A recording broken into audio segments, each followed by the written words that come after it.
This is the new Criterion. I'm James Panero, executive editor.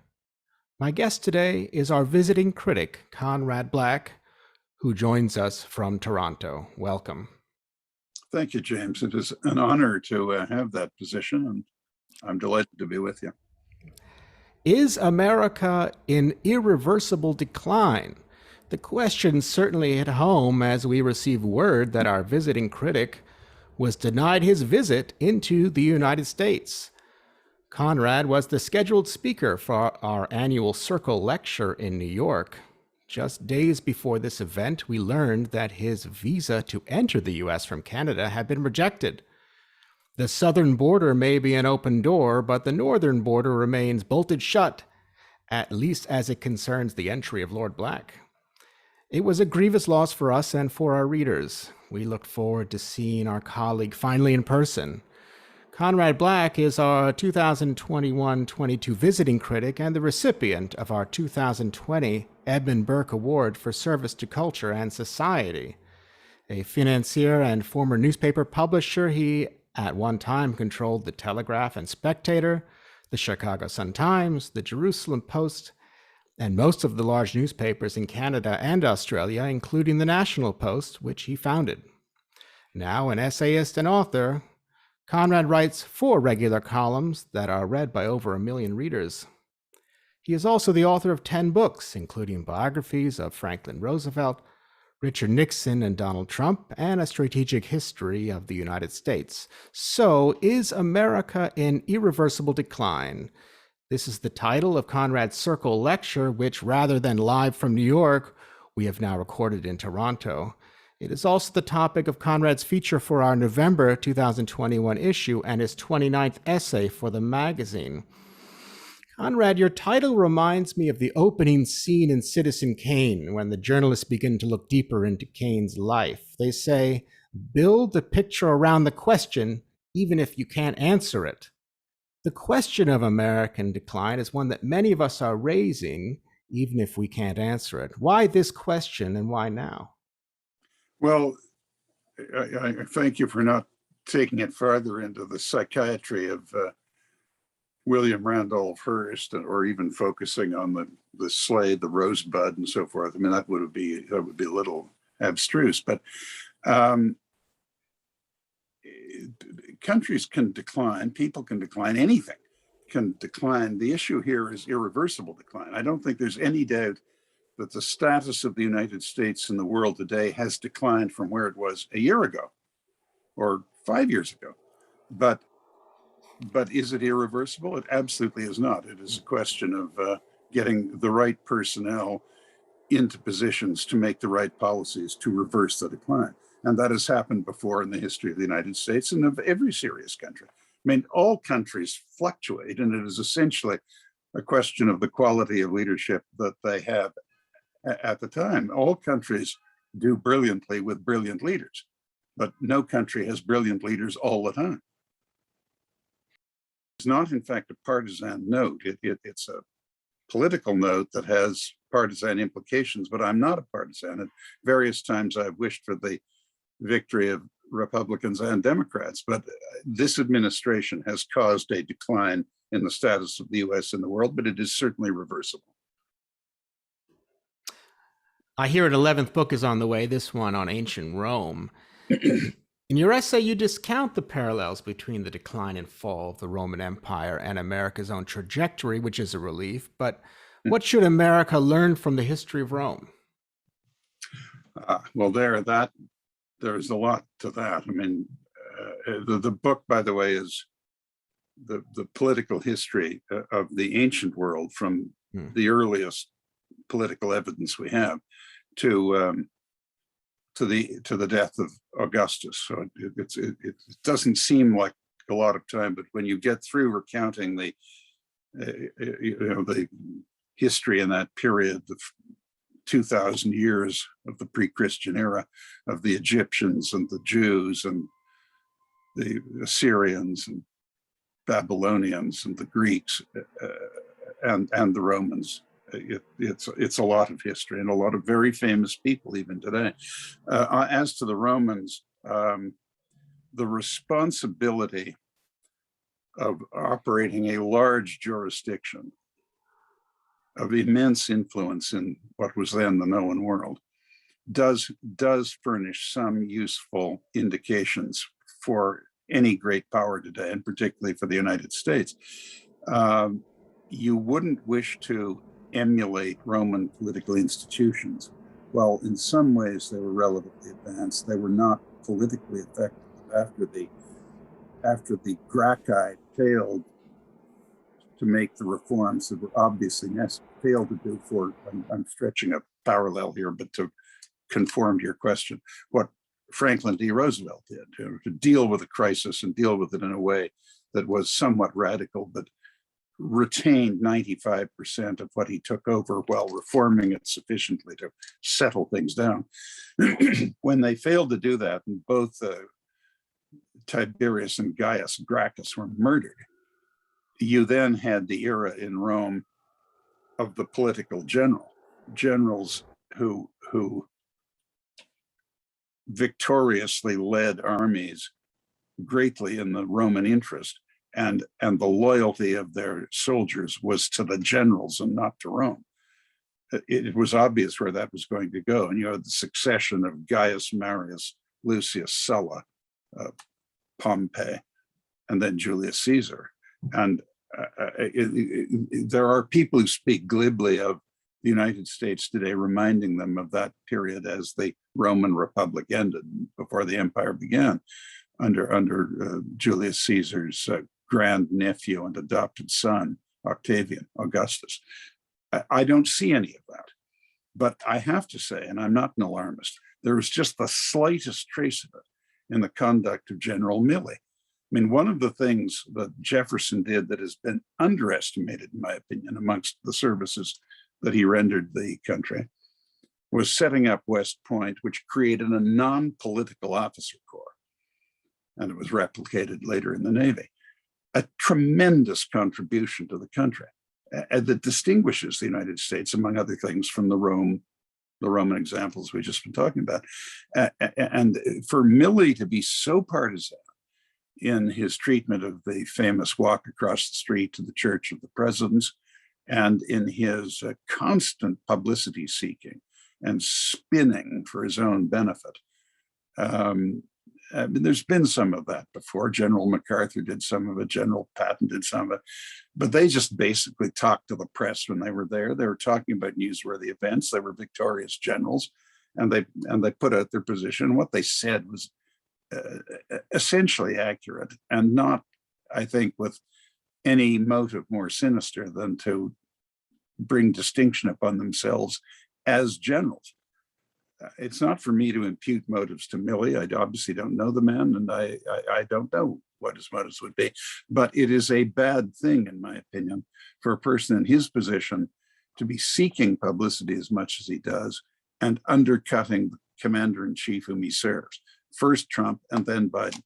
It's not a Trump-Biden question. It's a question that Joint Chiefs of Staff should not be doing that. And when you have the ostensible principal serving officer in the military contradicting the commander-in-chief, it can't be tolerated. I mean, I'm an admirer of General MacArthur as well as President Truman. And I think MacArthur was right militarily. And if we listened to him, we wouldn't have this North Korean problem now. As John Lai confirmed to Mr. Nixon, the Russians would not have lifted a finger to help the Chinese if what MacArthur had wished had been done. But the point is, he shouldn't have done it publicly. Even a great general like that, saying sensible things, shouldn't publicly contradict the president whose orders he is bound to take. Does Afghanistan with the policy and couldn't persuade the president privately, he should have retired. Does Afghanistan remind you of anything in Roman history? The truth is, shooting from the hip, James, I don't recall. The closest I can think of, and it isn't an exact parallel at all, was the loss of the 3 legions in the Teutoburg forest in 9 AD. In general, you could make a case for the activity with the Parthians, where the Parthians defeated Crassus, and they defeated Mark Antony. And it took, I believe, till Trajan, until the Romans finally shut them down. But in general, the Romans never had a fiasco like that. They only entered territories that where they could set it up in somewhat the way we had it a few months ago, that there was a government in place. I mean, the famous or infamous King Herod was like this with the Jews.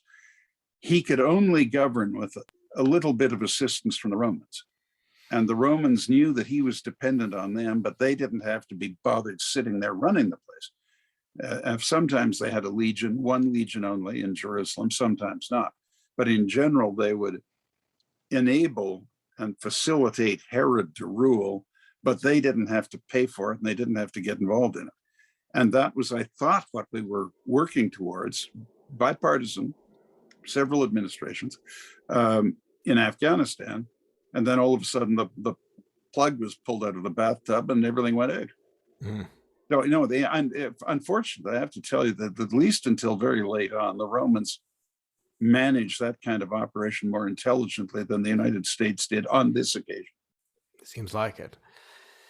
You write that today there is a tremendous wave of American self-loathing, which you describe as unprecedented and unjustified. Where does this come from, and what can be done about it? Again, you put a very important question that is so complicated in its answer that I approach the answer with great hesitation and caution. It is not really for me to say what psychologically is at the root of that response, that woke anti-American response of millions and millions of Americans.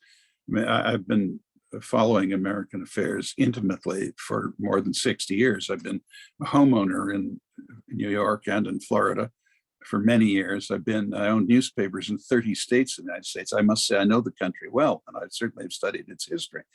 And the best I can do is say that there came a time when there were particular issues that were seized by particular sections of the country, especially this militant African American group, which coincided with a period when comfortable white liberals had reached a point of some revulsion against the American mythos, the notion that it was a new order of the ages, the dawn of human liberty, a uniquely virtuous country. And as I said in the essay you graciously referred to, there is a kernel of truth in that. I mean, all countries, all serious countries, have a mythos. And there is an element of exaggeration and of self-serving, self-inflation in the presentation of that mythos and the composition of it. And it is not the case that the United States was a new order of the ages. It was not the case, frankly, that American citizens had any more civil rights than British citizens living in America had had before. What they had was a resident government of their own and therefore more susceptible to their intervention. But the civil rights exercised by pre-revolutionary Americans were identical to those enjoyed by the British and the Swiss and the Dutch and some Scandinavians. And that continued to be the case after the revolution.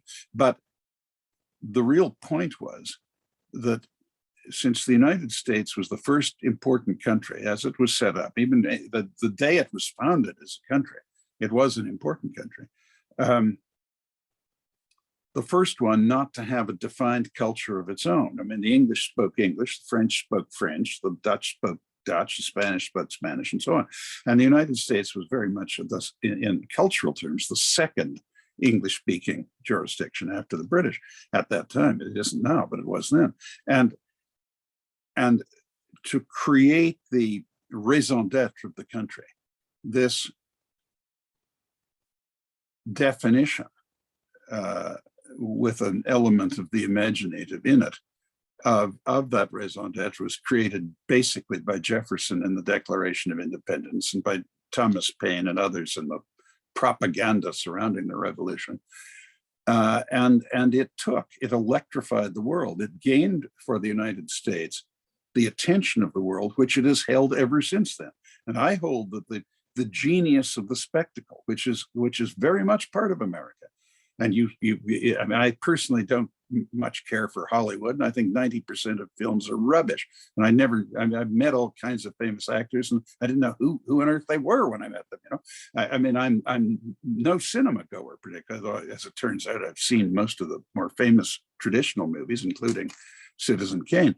But it was an amazing and remains an amazing industry that the Americans built up in Southern California that has swept the world, the motion picture industry.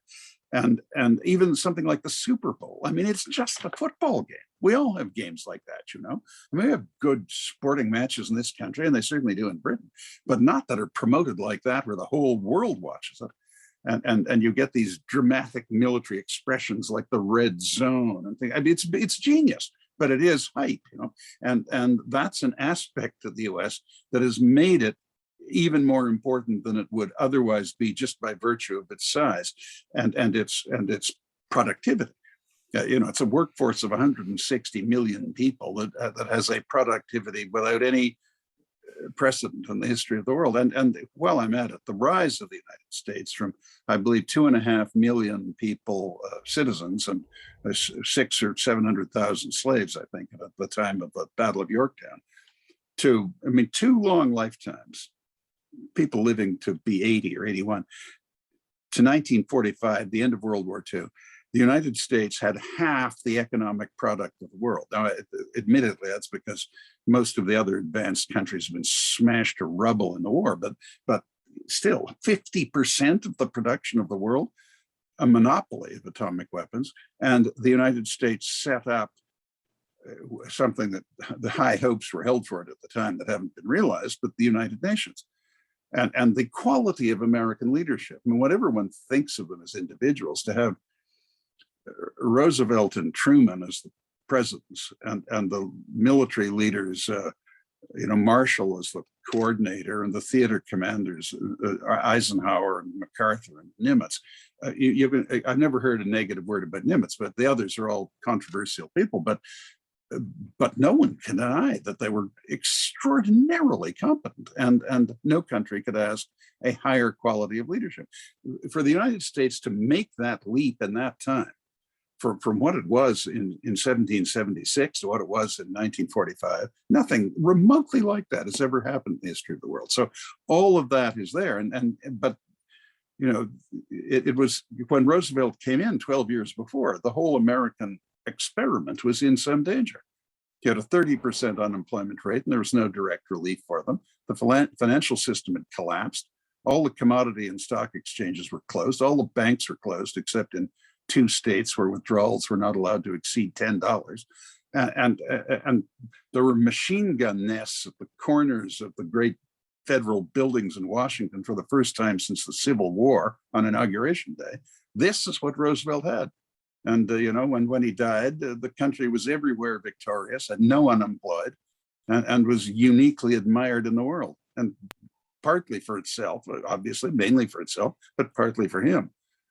Well, now let's compare 1945 to today. It seems like our elites and their institutions are in crisis.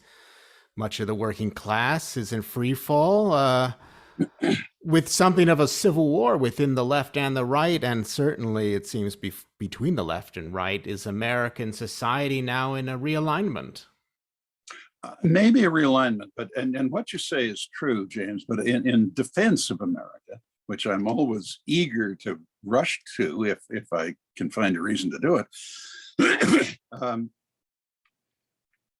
we should remember that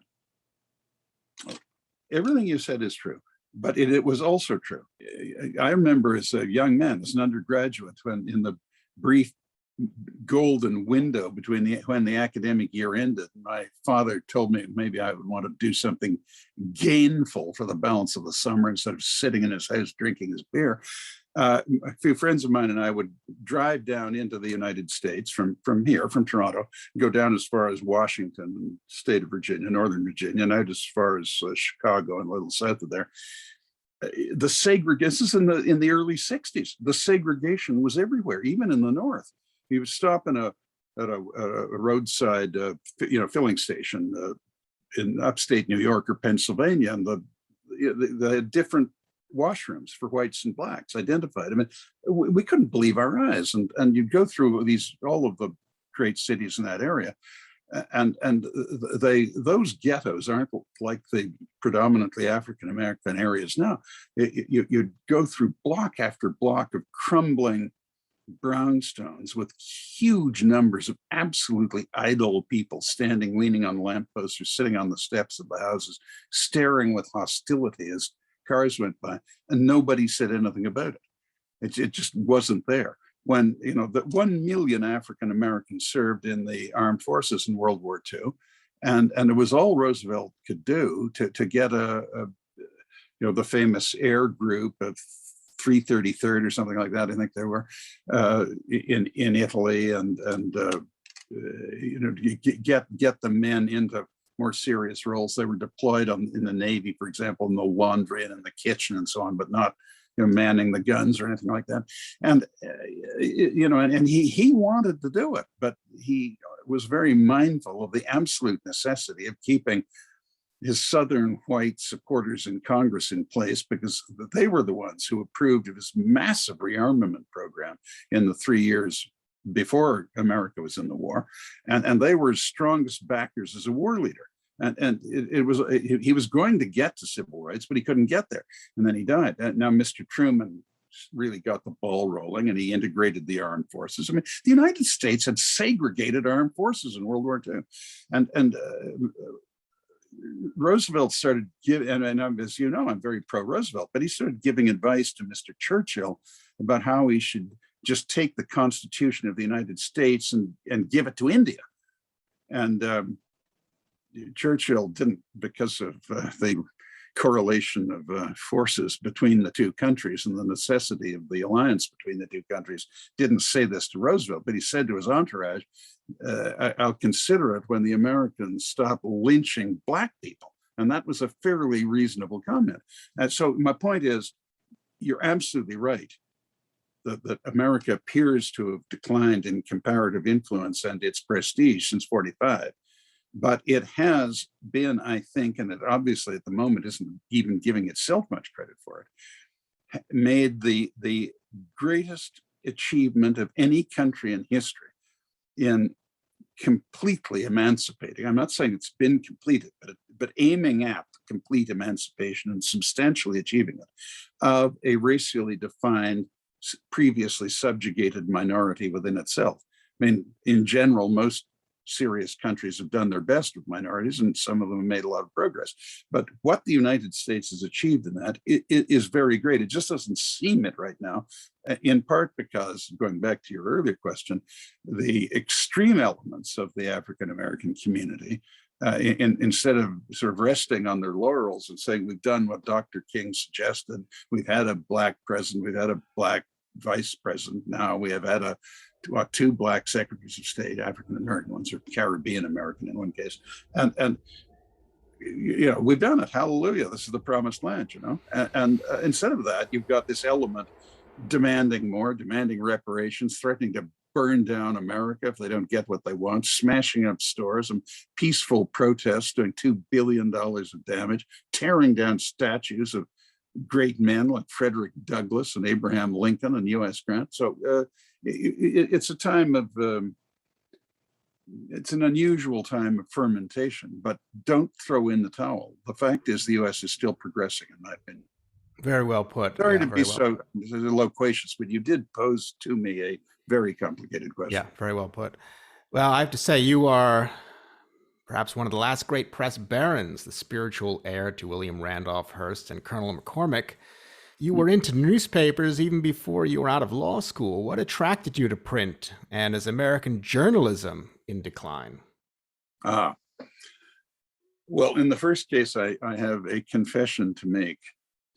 what first attracted me was watching on television a tour of San Simeon. This was shortly after Mr. Hearst died. He died, I believe, in 1953. And the fact that he lived like this was, if I may say it, rather impressive. Now, I was only 8 years old, but that a man would live like that, and that the source of his income was the newspaper business, impressed me. But as time went by, some of the foibles of the press owners were interesting. Colonel McCormick was an awful man in some ways, but he was a genius publisher. And I read a book about him in the 50s, right after he died. He died in 1955. And he took over the Chicago Tribune, which his family had owned. It was an unprofitable paper and not at all a market leader in Chicago, in 1910. And he held the position of publisher until he died in 1955. And from 1914 to 1955, the Chicago Tribune led all newspapers in the world in advertising revenue. A fairly impressive record. And the flamboyance of these people. McCormick was outrageous in some ways, but he a pioneer in radio and television, and his stations were all called WGN, for World's Greatest Newspaper. And this tremendous, this mad egotism, but with a sort of creative brilliance. And the British proprietors too, Lord Northcliffe and my countryman, Lord Beaverbrook, and even in a way, Lord Thompson, whom I knew, Roy Thompson. The BBC said to him, why do you want more newspapers, Lord Thompson, after he bought the Times of London?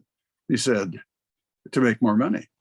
Well, why do you want more money? He said, to buy more newspapers. It sort of fitted the British caricature of the North American businessman. But that occupation had a certain flamboyance. And it is, because it is, after all, the news you're dealing with, it is intrinsically interesting. And when I got into it, it was a good business. You had a 20% margin.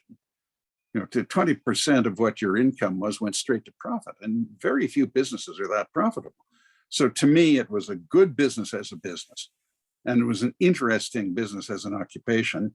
And and I certainly didn't aspire to the kind of Oriental opulence that Hearst lived in, or the kind of, the foibles of all of the people I just mentioned. I mean, Northcliffe was essentially mad when he died, but it gave you the opportunity to, to sort of steer your own course as a member of society, and not necessarily conform to patterns established by others. So I don't look at it had every advantage as an occupation. My problem was that once I really got up to the state you described of owning a lot of newspapers, it ceased to be a growth industry. So then I had to execute unfortunately, you have to pay attention to the commercial side of things. I was not prepared to, go down the tubes with that industry. So I had to liquidate out of it. I will say I rather enjoy more now my status where I have millions of readers, and I don't have to do anything except write it down and send it out, or in some cases go on a podcast or on TV. I mean, all the problems of administration, of dealing with the press unions, and journalists are terribly difficult as a group, as you would know. And you're like chefs or artists. The more talented they are, the more difficult they tend to be. Well, and in your case, the American Justice Department got involved. For over 3 years, you were a guest of the U.S. Bureau of Prisons. You were convicted of white-collar offenses for which you have since received a presidential pardon. I defeated those charges prior to the pardon. So is the American justice system in decline? What can you tell us about the justice system from the inside? It is an evil system. It is a cancer in that country. You have a conviction rate in federal cases of 97 or 8%, approximately 95% of those without trial, because you have no chance in a federal criminal trial in the U.S. The comparable figures are 61% in Canada and about 50% in Britain, not because the prosecutors are incompetent in those countries, but because it's a more even playing field. In the U.S., the way the plea bargain system works, when the U.S. attorney goes after you, they interview the 8 or so people closest to you in whatever activity is objected to. And they say, look here, you know that Mr. Panero stole money, and you would have some evidence useful to us of that fact. And we want that evidence. Oh, well, your friends would say, rubbish. I've known James Panero for decades. He's a perfectly honest man. I don't believe a word of it. You've got the wrong man. And then they say, well, that's all very nice, Mr. Smith, but you'd better jog your memory, or there's conspiracy to obstruct justice going on here, and you're part of it, and you're going to be indicted with him. Now, if, on the other hand, you can consult your memory in a way that produces something useful to the prosecution, you will not be charged with anything, and we will give you an absolute immunity against a charge for perjury. And that's what happens. You get people filing in, having been intimidated, producing extorted or suborned evidence with an absolute guarantee against perjury charges. And, they still like James Panero, but they don't want to be indicted. So they roll over like poodles, and that's how you get the convictions. And then they give you if you just throw in the towel and don't bother them with a trial, they knock your sentence down by 6 months for cooperating. And it is an evil system. And 70 years ago, I'm being arbitrary in that number, the US had conviction rates similar to other advanced countries. It had genuine legal reform movements. I don't mean kooks like this present prosecutor, Garcon, I think his name is, in Los Angeles, but sensible, fair-minded people in law enforcement, and its conviction rates were similar to other countries. Now it has 6 to 12 times as many, as I put in the piece that you've mentioned, 6 to 12 times as many incarcerated people per capita as Australia, Canada, France, Germany, Japan, and the United Kingdom, which I say are the 6 most comparable countries. I mean, large, prosperous, sophisticated democracies. And like the United States, smaller than the United States, but altogether they would be bigger than the United States. And this shouldn't happen, and there's no need for it. And I think it all started when you got the nasty riots in prison. There was one in Rochester. There was one Attica. Attica was, that was a bad one, and San Quentin also, as I recall, and you had the Black Panthers and this fear of militant blacks, which was legitimate in a way, but it was hyped by J. Edgar Hoover and others. And I'm not a Hoover basher, by the way. I think he looks pretty damn good compared to more recent heads of the FBI. But and you also had, and I want to handle this one very carefully, but the crimes against women developed in a way that it became politically useful to suggest that there were a great many more potential rapists around the country than there were. And at the same time, you've got all this nonsense and the drug side of things of, 3 strikes and you're out, and usurping the rights of judges with mandatory minimum sentences. And it wasn't a right-left thing. I mean, Nelson Rockefeller and Bobby Kennedy were just as severe as Ronald Reagan and Richard Nixon. There was no constituency for, wait a minute here, let's not just convict everyone we see and throw the key away. No one was saying that. So the result is you went right to the end of the spectrum. But the result of that is, and I know from my time there, the post I had when I was there was I was a tutor in the Bureau of Prisons, to its credit, and I'm not overflowing with compliments to that organization, but they have a program where anyone who is not matriculated from high school has to attempt to do that. And they run examinations every month. And the ones that didn't pass the examinations, they would send to me as a tutor. And I rounded up a couple of other people to help me in fields I didn't know anything about. I had a former commander of the torpedo room of a nuclear submarine as my sciences person, the former head of mathematics at a large high school in Little Rock, Arkansas, and a commodities trader as my mathematics person. and I took care of the humanities. And we all our lads passed, because as soon as I said to them, look, we're not part of this rotten system. This isn't just another scam to deceive you. If you want to leave this place with your foot on the up escalator and outsmart the system and be able to earn a respectable, decent living that you can really live off without doing things that lead straight back to a place like this, we can help you. If you don't, that's your business, no problem. Well, with this, when they saw that I wasn't part of the system, they came aboard, they worked hard. And the point I was trying to make is that the strength and the weakness of America is it's a jungle. You have this tremendous competitiveness. You have very high levels of achievement in almost every field. But the cost you pay for the way you run it is you grind the lives of millions of people to powder. And there's no need for it. I'm no socialist, but there's no need to destroy people like that who make minor mistakes, but that's what happens. And now look, it's a democracy and you people run your country any way you want, but I think you're making a mistake in that area. Yeah, when you're writing on that, it's been very powerful. Thank you for that. Thank you, James. I conclude this conversation by saying that our America will be in decline until you are able to visit. Will we get to see you soon? Your city, and specifically you people personally, either in your office or perhaps socially with a glass in our hands, will be the very first visit I make. And yes, well, I will sort that out.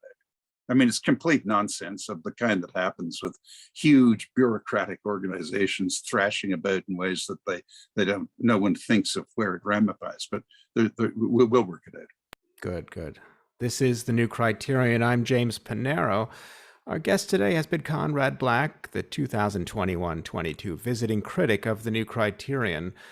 Look for his lecture, Is America in Irreversible Decline, in the November 2021 issue of the magazine. Conrad Black, thank you for joining us. Thank you, James.